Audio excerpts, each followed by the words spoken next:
A matriz de comunicações estalou uma última vez antes de ser avistada.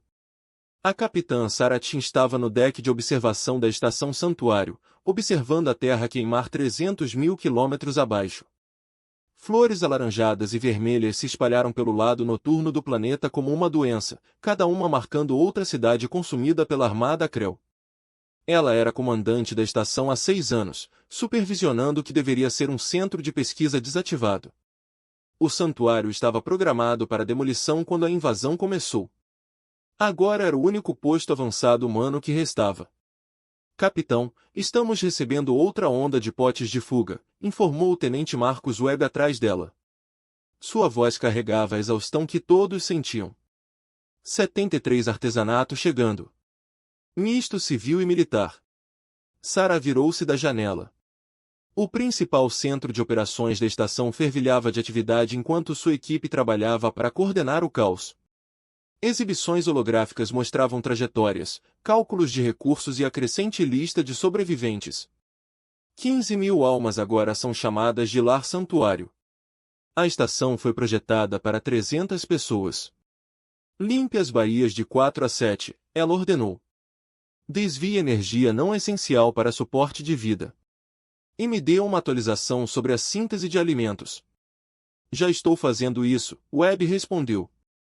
Estamos funcionando com 40% da capacidade.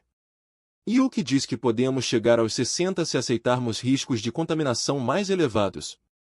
Sarah assentiu. Eles não tiveram escolha senão aceitar esses riscos.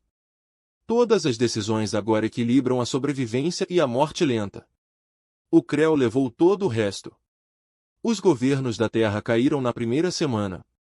As plataformas orbitais de defesa duraram um pouco mais. A colônia Lunar Prime transmitiu sua mensagem final a 18 horas, um simples reconhecimento de que eles entendiam o que estava por vir. O santuário sobreviveu porque os Krell ainda não haviam notado. A estação flutuou em um ponto de Lagrange, com assinatura de energia mínima e presença nos registros marcada como inativa. Sarah desligou todos os sistemas não essenciais no momento em que a invasão começou.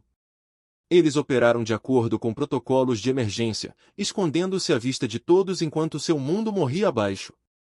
Uma jovem placa final se aproximou, seu uniforme ainda imaculado apesar das circunstâncias. Ela não devia ter mais de 20 anos. Senhora, o chanceler Rodrigues solicita a sua presença na Câmara do Conselho. Sarah reprimiu um suspiro. O Conselho foi formado há 3 dias, quando um número suficiente de funcionários do governo e militares se acumulou na estação. Todos queriam autoridade sobre o que poderiam ser os últimos sobreviventes da humanidade. Todos tinham planos que exigiam recursos que não possuíam. A Câmara do Conselho era uma cafeteria antes do outono. Agora, 12 pessoas estavam sentadas ao redor de uma mesa de conferência arrumada às pressas, com os rostos iluminados pelo brilho suave dos terminais portáteis. James Rodrigues, ex-secretário adjunto da ONU, sentou-se à frente. A general Patrícia Okonkwo ocupou o assento à sua direita. Os outros representavam os restos dispersos das estruturas de poder da Terra. Capitão Tim, obrigado por se juntar a nós, começou Rodrigues. Seu tom formal parecia absurdo dadas as circunstâncias. Estamos discutindo nossas opções estratégicas. Opções estratégicas. Sarah permaneceu de pé. Chanceler, temos 15 mil pessoas numa instalação projetada para 300. Estamos racionando o ar. As opções estratégicas envolvem sobrevivência, não estratégia. O general Okonkwo inclinou-se para a frente. É exatamente por isso que precisamos discutir a relocação. Os Krell acabarão por nos encontrar. Quando isso acontece, todo mundo aqui morre. E para onde você propõe que vamos? Sarah apontou para a janela de observação, onde a terra pendia como uma brasa moribunda. Todas as colônias desapareceram. Cada estação é destruída.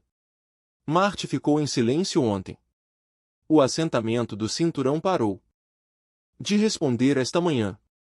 Existem outras opções, interveio um homem magro em traje civil.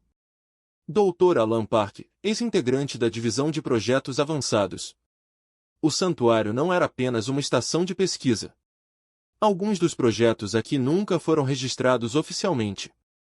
Sarah sentiu o gelo se acumular em seu estômago. Quais projetos? Park puxou um esquema holográfico. Mostrou baixo nos níveis superiores do santuário, seções que Sarah presumiu serem de armazenamento ou manutenção. Propulsão experimental. Especificamente, um protótipo de Jump Drive. Nunca foi aprovado para testes considerados muito perigosos. Mas existe se pudermos torná-lo operacional. Poderíamos chegar a outro sistema, finalizou Rodrigues. Encontre um mundo que os Krell ainda não tenham tocado. Recomeçar. As implicações passaram pela mente de Sarah. Um salto significava uma viagem mais rápida do que a luz, algo que a humanidade teorizou, mas nunca alcançou. Também significou resultados imprevisíveis, possíveis fracassos catastróficos e o risco de perder todos num instante, e não lentamente. Quanto tempo para torná-lo operacional? Ela perguntou. Desconhecido, Park admitiu. O projeto foi abandonado quando o cientista-chefe morreu em um acidente. Mas temos pessoas aqui com conhecimentos relevantes. Engenheiros, físicos, com tempo. Tempo é algo que não temos, interrompeu a Conco. Nosso último drone de reconhecimento mostrou forças Krell varrendo a região lunar. Eles estão sendo minuciosos. Temos no máximo dias antes que eles nos detectem. Sarah olhou para cada rosto ao redor da mesa. O medo morava ali, mas também outra coisa. Esperança, talvez, ou simplesmente a recusa em aceitar a extinção. Essas pessoas sobreviveram ao fim de tudo. Eles viram bilhões morrerem. E agora queriam acreditar em mais uma impossibilidade. Quero um diagnóstico completo desse sistema de acionamento, disse Sarah finalmente. Turnos de trabalho 24 horas por dia. Puxe qualquer pessoa com formação em engenharia ou física. Precisaremos começar a fabricar peças que não temos nos sistemas de Higgins-Jerry e que nunca foram feitas para funcionar juntas. A Baía da Engenharia tornou-se uma catedral de desespero. Técnicos e cientistas trabalhavam em turnos que se confundiam num esforço contínuo. Seus rostos ficam pálidos sob a forte iluminação pública. O protótipo do Jump Drive ficava no centro do espaço como um artefato antigo. Todas as curvas suaves e matrizes cristalinas que parecem absorver a luz em vez de refleti-la. A doutora Yuki Tanaka enxugou o suor da testa, deixando uma mancha de óleo de máquina na têmpora. Ela era física quântica na Universidade de Tóquio antes da invasão. Agora ela estava ombro a ombro com um ex-mecânico de espaçonaves, ambos mergulhados em tecnologia que não deveria existir. O campo de contenção ainda está flutuando, ela relatou a Sarah durante uma das inspeções horárias do capitão. Cada vez que estabilizamos um parâmetro, outros dois ficam críticos. É como tentar segurar água nas mãos. Sarah estudou as leituras. Os números significavam pouco para ela, mas o padrão era bastante claro. Os avisos vermelhos superaram as confirmações verdes por um fator de 10. Pode funcionar? Pode? Sim, será? Eu nos dou 30% de chances de ativação do salto com sucesso. 40% de probabilidade de falha catastrófica que vaporiza a estação instantaneamente. 30% de probabilidade de algo entre salto parcial, cisalhamento dimensional, deslocamento temporal. E se não fizermos nada? Yuki apontou para um monitor que mostrava o sistema solar exterior. As forças Krell alcançaram a órbita de Netuno, seus enormes dreadnoughts se movendo com a paciência de predadores que sabiam que suas presas não tinham para onde correr. Depois temos 4 dias antes de estarem ao alcance do scanner. 5 antes que eles possam atacar. 4 dias para alcançar o que as melhores mentes da humanidade não conseguiram realizar em décadas. Sarah sentiu o peso de 15.000 vidas pesando sobre seus ombros. Cada criança na creche. Improvisada, cada engenheiro em seu posto, cada pessoa dormindo nos corredores porque não havia alojamento suficiente. Todos eles dependiam das decisões que ela tomaria nas próximas 96 horas.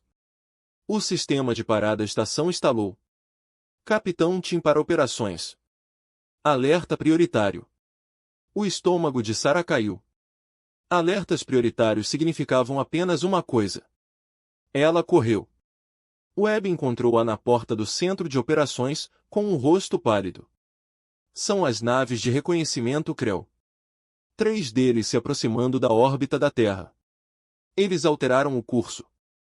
Eles estão vindo diretamente para nós. A tela principal mostrava 3 contatos vermelhos acelerando em direção à posição do santuário.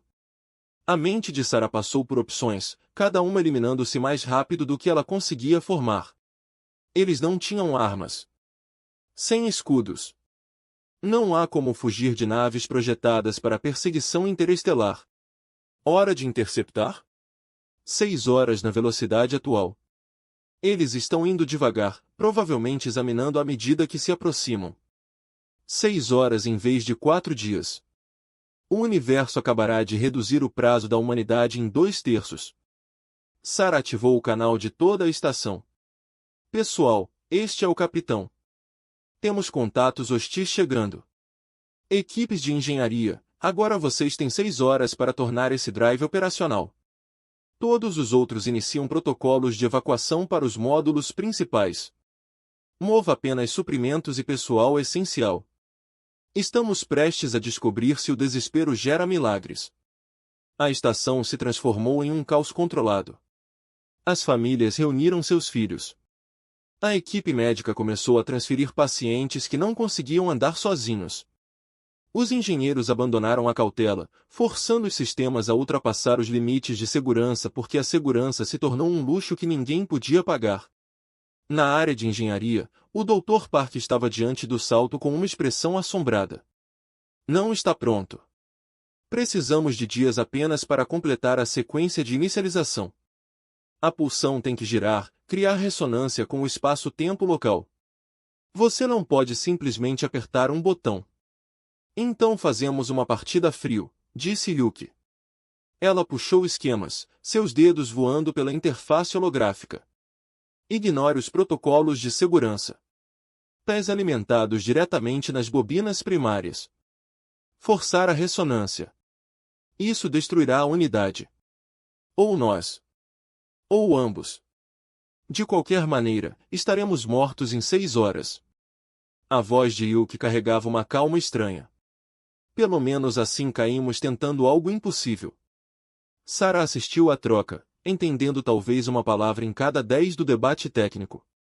Mas ela entendeu a verdade fundamental. Eles estavam prestes a apostar tudo em uma teoria que nunca havia sido testada, usando equipamentos que haviam sido desativados por serem perigosos demais para serem operados.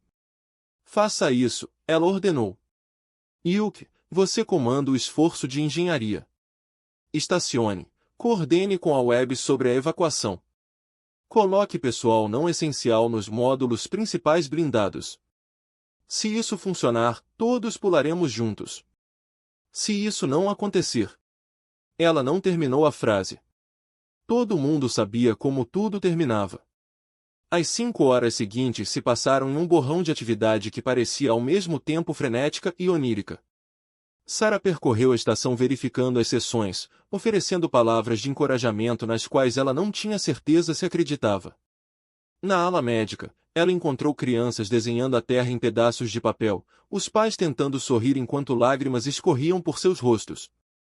Nos sectores residenciais, ela observou refugiados idosos ajudarem-se uns aos outros a empacotar os poucos bens que conseguiram salvar. Um velho, com a condecoração militar ainda presa a uma jaqueta surrada, parou-a num corredor. Capitão, lutei em 3 guerras antes desta. Nunca pensei que veria o dia em que toda a raça humana caberia numa estação espacial. Ainda não terminamos, Sarah respondeu. Não, ele concordou. Não, suponho que não. É isso que nos torna humanos. Não é? Estúpido demais para saber quando somos derrotados.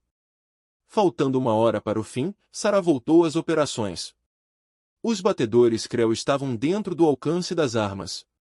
Eles ainda não estavam atirando, aparentemente satisfeitos em observar. Talvez tenham achado a pequena estação fascinante, um resquício da civilização que acabaram de destruir. A engenharia relata que eles estão prontos para tentar a ativação, disse Webb calmamente. Yuki diz que as chances não melhoraram. Sarah abriu o canal da estação uma última vez. Este é o Capitão Tim. Em alguns minutos tentaremos algo que nunca foi feito antes. Vamos saltar para o desconhecido com uma tecnologia que mal entendemos, fugindo de um inimigo que não podemos combater. Alguns de vocês são cientistas que entendem exatamente o quão insano isso é. Alguns de vocês são civis que só querem que suas famílias sobrevivam. Todos vocês são os últimos representantes da raça humana. Ela fez uma pausa para reunir seus pensamentos. Não sabemos o que há do outro lado deste salto. Não sabemos se haverá outro seu lado. Mas eu sei disso, a humanidade sempre correu em direção ao impossível. Saímos de cavernas e construímos cidades. Saímos do nosso planeta e tocamos as estrelas. Recusamo-nos a aceitar limitações que pareciam absolutas. Hoje fazemos isso de novo.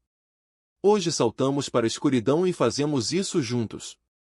Os batedores Krell começaram sua corrida de ataque. Engenharia inicia sequência de salto.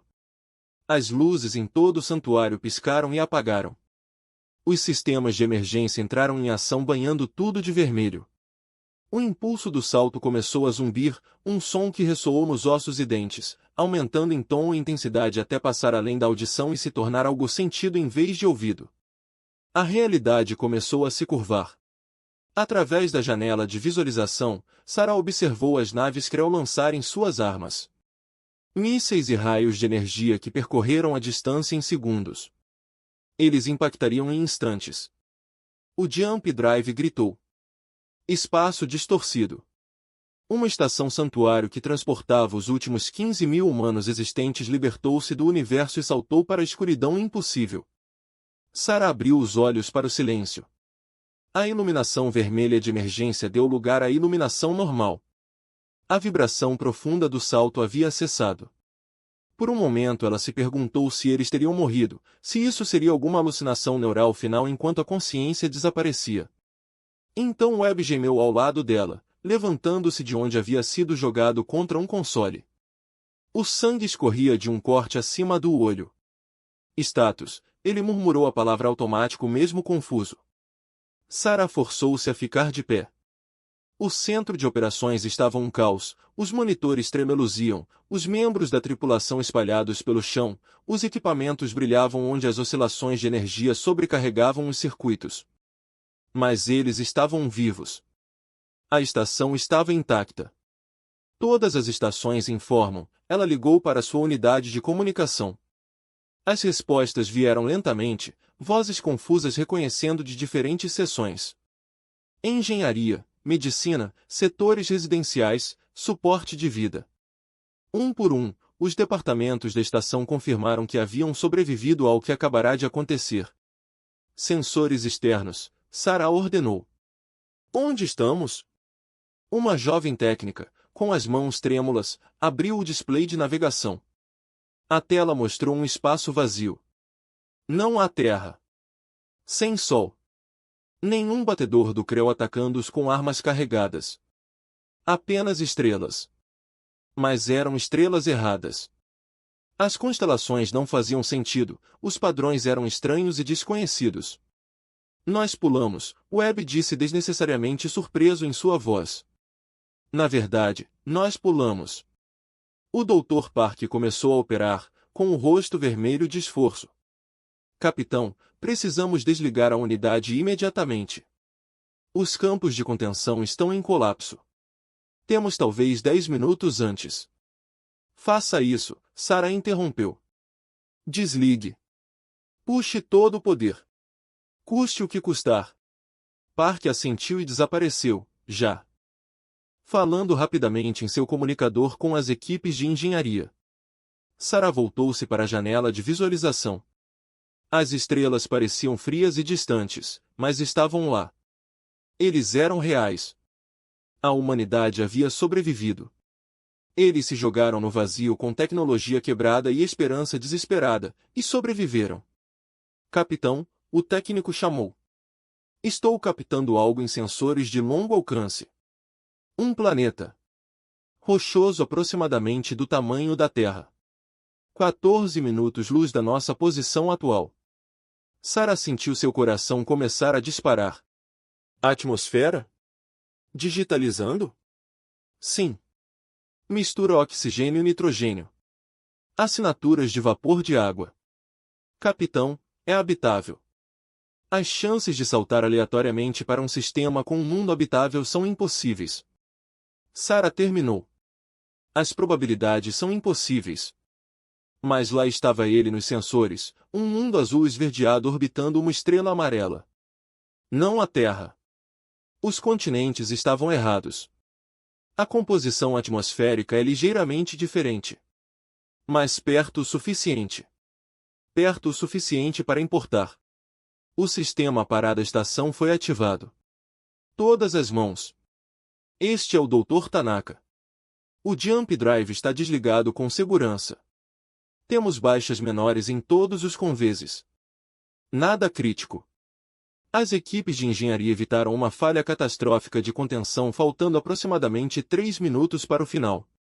Recomendo que nunca mais façamos isso. Alívio misturado com exaustão tomou conta de Sarah. Eles conseguiram. Contra todos os cálculos racionais contra a própria física, eles conseguiram. Nas horas seguintes, surgiu uma imagem de sua nova situação. O planeta era habitável, não apenas passível de sobrevivência, mas genuinamente habitável. Os níveis de oxigênio eram ligeiramente superiores ao padrão da Terra. A gravidade era 0,92 normal da Terra. Os oceanos cobriam 60% da superfície. As varreduras preliminares mostraram vegetação, padrões climáticos, estações. E nenhum sinal de vida inteligente. Sem cidades, sem satélites, sem assinaturas eletromagnéticas. Apenas um mundo imaculado esperando em silêncio. É perfeito, disse Rodrigues durante uma reunião de emergência do Conselho. Quase suspeitamente perfeito. Não me importa se é suspeito, respondeu o general Alconco. Temos 15.000 pessoas, suprimentos limitados e uma estação que se mantém unida com a esperança e improvisação.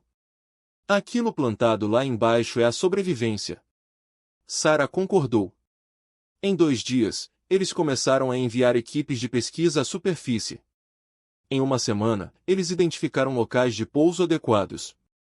Dentro de 2 semanas, as primeiras estruturas permanentes surgiram no que os refugiados começaram a chamar de Nova Terra. A evacuação da estação Santuário durou 3 meses. Eles canibalizaram as instalações em busca de peças, retirando sistemas de suporte de vida, fabricantes, geradores de energia e qualquer coisa que pudesse ser adaptada para uso na superfície. O Jump Drive que eles deixaram no lugar foi desligado e bloqueado por protocolos de segurança. Isso os salvou uma vez. Talvez algum dia fosse necessário novamente. Sarah estava na superfície da Nova Terra no dia em que a estação Santuário foi desativada. A instalação permaneceria em órbita, um monumento e um aviso. Acima, o céu mostrava constelações desconhecidas. Atrás dela, o primeiro assentamento humano em um novo mundo fervilhava de atividade. As crianças brincavam nas ruas entre edifícios pré-fabricados. Os engenheiros trabalharam em sistemas de irrigação para apoiar as primeiras colheitas. Os professores organizaram escolas. Os médicos administravam uma clínica. A humanidade estava reconstruindo, plantando raízes em solo estranho, recusando-se a aceitar a extinção. E o que se juntou a ela olhando para a instalação orbital? Tivemos sorte, ela disse. Estatisticamente, uma sorte impossível. Talvez, Sarah respondeu. Ou talvez tenhamos feito a nossa própria sorte. A humanidade sempre foi boa nisso. Sobreviver quando não deveríamos, ter sucesso onde a lógica diz que devemos falhar. Os Krell ainda estão por aí. Eles podem nos encontrar novamente. Sarah assentiu. Ela pensava nisso com frequência nos momentos de silêncio. Em algum lugar através de grandes distâncias, a armada Krell continuou sua conquista. A terra se foi, mas seu povo continuou vivo. E eles estariam prontos se o inimigo voltasse. Deixe-os vir, ela disse. Saltamos para o impossível uma vez. Faremos isso de novo se for necessário. Isso é o que os humanos fazem. Nós sobrevivemos. Nós nos adaptamos. Recusamo-nos a morrer em silêncio. Um ano depois, a população da nova Terra cresceu para 15.417. Os 417 foram nascimentos, novos humanos que nunca tinham visto a Terra, que cresceriam sob estrelas alienígenas, que levariam adiante uma civilização renascida das cinzas. Sarah esteve presente na cerimônia de inauguração do memorial, um monumento simples de pedra com nomes gravados. Todos os humanos que morreram na invasão, tantos quantos puderam recuperar de registros fragmentados. Bilhões de nomes gravados em pedras nativas, uma lembrança do que foi perdido e por que tiveram que suportar. Somos o último santuário, disse ela à multidão reunida. Não é um lugar, mas um povo. Carregamos a terra conosco nas nossas memórias, nas nossas tradições, na nossa determinação de continuar. O Creu conquistou nosso mundo. Eles não poderiam tirar o nosso futuro. A cerimônia terminou em silêncio. 15.000 pessoas ficaram sob estrelas estrangeiras, pensando em casa. Então lentamente eles voltaram para suas vidas. Os campos precisavam de cuidados. As crianças precisavam de ensino. Os edifícios precisavam de construção. A vida exigia ser vivida. Em órbita, a estação santuário flutuava na escuridão silenciosa, seu impulso de salto frio e adormecido. Dentro da área de engenharia, trancada por portas de segurança, uma mensagem foi gravada e selada no computador central da estação. Se os humanos algum dia retornassem, se outro grupo desesperado de sobreviventes precisasse de esperança, eles acabariam. Faça isso. A doutora Yuki Tanaka passou a última noite na estação escrevendo, explicando o que aprenderam, como sobreviveram, o que foi sacrificado e o que foi ganho. A mensagem terminava com palavras simples: éramos 15.000 refugiados em fuga da extinção. Apostamos tudo em tecnologia impossível e esperança desesperada. Pulamos na escuridão e encontramos a luz. Seja você quem for, sempre que encontrar isso, saiba que a humanidade sobrevive. Nós sempre sobrevivemos. Isso é quem somos. É assim que sempre seremos. 20 anos depois, a nova população terrorista ultrapassou 100.000. Os refugiados originais tinham envelhecido, mas os seus filhos e netos encheram as cidades que agora pontilhavam a superfície do planeta. As universidades ensinavam a história da Terra e da invasão. Os engenheiros estudaram o Jump Drive abandonado, desvendando lentamente seus mistérios. Artistas criaram obras celebrando tanto o mundo que foi perdido quanto o mundo que foi encontrado. E a capitã Saratin retirou-se agora, sentou-se na varanda e observou o pôr do sol pintar montanhas desconhecidas e tons de laranja e dourado. Ela às vezes pensava na Terra, na estação, no salto impossível que salvou todos eles. Mas principalmente ela pensava no futuro. Sobre a infinita capacidade da humanidade de resistir, de reconstruir, de avançar mesmo quando tudo parecia perdido. O Creu levou tudo. Eles queimaram a terra e espalharam a humanidade pelo vazio. Mas eles não venceram. Eles nunca poderiam vencer. Porque a maior força da humanidade nunca foi a sua tecnologia, as suas armas ou as suas civilizações. Foi simplesmente isto, a recusa em aceitar o fim. Um novo terror prosperou. E em algum lugar entre estrelas distantes, a história da humanidade continuou, impossível e ininterrupta.